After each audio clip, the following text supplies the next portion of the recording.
शापूची भाजी घेतलेली अशी धुवून स्वच्छ पाण्यामध्ये. शापूची भाजी अशी घेतलेली आहे, त्याला स्वच्छ धुवून घेतलेले आहे. त्याच्यामध्ये आतमध्ये काय असतं ते सगळं काढून धुवून स्वच्छ घेतलेले आहे. अशी बघा धुवून घेतलेले आहे. त्याला आता बारीक चिरून घ्यायचे आहे. त्याच्यामध्ये मी तूर डाळ भिजत घातलेले आहे भाजीमध्ये घालायसाठी. हे आता छानपैकी बारीक चिरून घेऊया.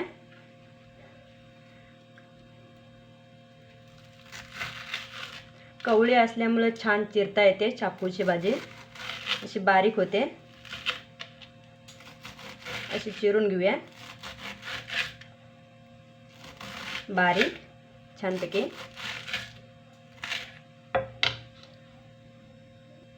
हे बघा अशी चिरून घ्यायचे आहे. अशी बारीक छानपैकी चिरून घेतलेली आहे. भाजीचा वास सुद्धा छान येतोय, त्यासाठी मुलं सुद्धा खायला पसंत आहे त्यांची. अशी चिरून घ्यायचे आहे आणि खाण्यासाठी ही भाजी चवीला सुद्धा छान लागते. ही बारीक आता चिरून झालेली आहे.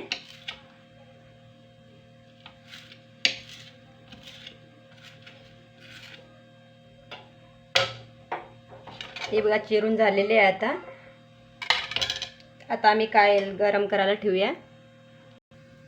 कायलमध्ये तेल घातलेलं आहे. त्याच्यामध्ये आता आम्ही जिरं टाकून देऊया.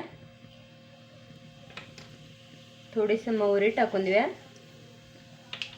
मी ठेचून घेतलेले असे लसूण आहेत ते त्याच्यामध्ये टाकूया.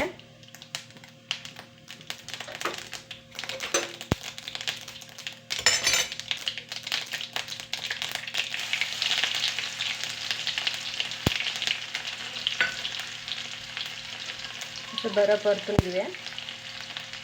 लसणाने सुद्धा छान टेस्ट येते त्याला भाजीला.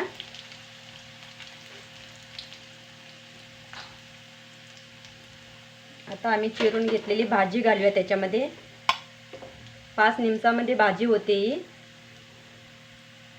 त्याच्यामध्ये भाजी घालून घेऊया अशी.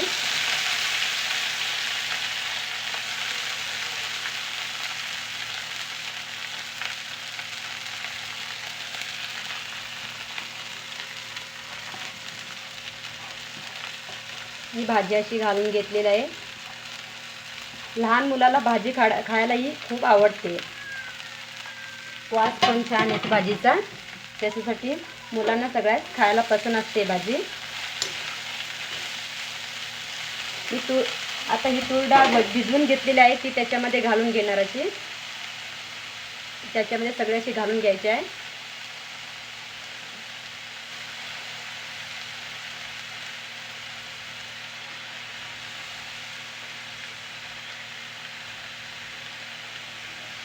आता तूर डाळला आणि शापूला मिक्स करून घेऊया बरं असं छानपैकी.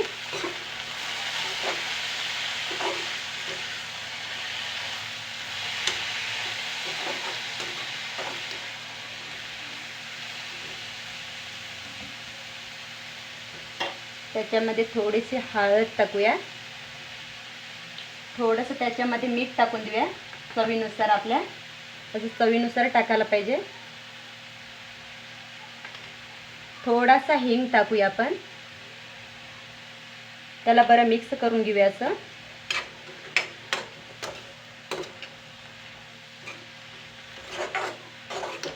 असं मिक्स करून बरं घ्यायला पाहिजे. वास तर पण मस्त येतो भाजीला आणि कलर सुद्धा दिसायला पण छान दिसते अशी. 5 मिनिटमध्ये ही भाजी होते. जास्त टाइम लागत नाही, काय नाही.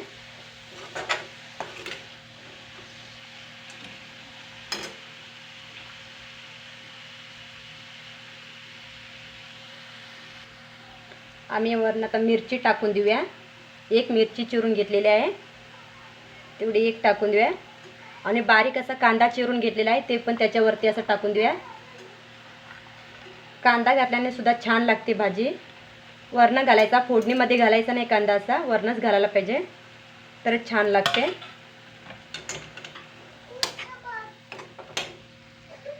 त्याला असं मिक्स बरं करून घेऊया.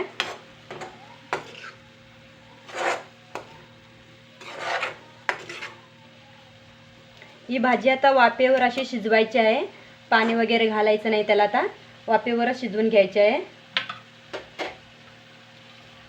असं वाफेवर शिजवून घेऊया. त्याच्यावरती ढाकण घालूया असं 5 मिनिटासाठी. त्याच्यामध्ये आता थोडंसं पाणी टाकून देऊया, अर्धा चमचा. असं पाणी टाकायचं आहे अर्धा चमचा थोडंसं, आणि बरी अशी मिक्स करून घ्यायची आहे.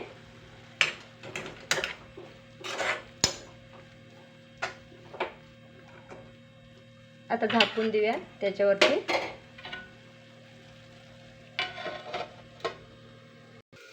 ही बघा आता आपली भाजी तयार आहे. त्याच्यावरचं झाकण काढून घेऊया.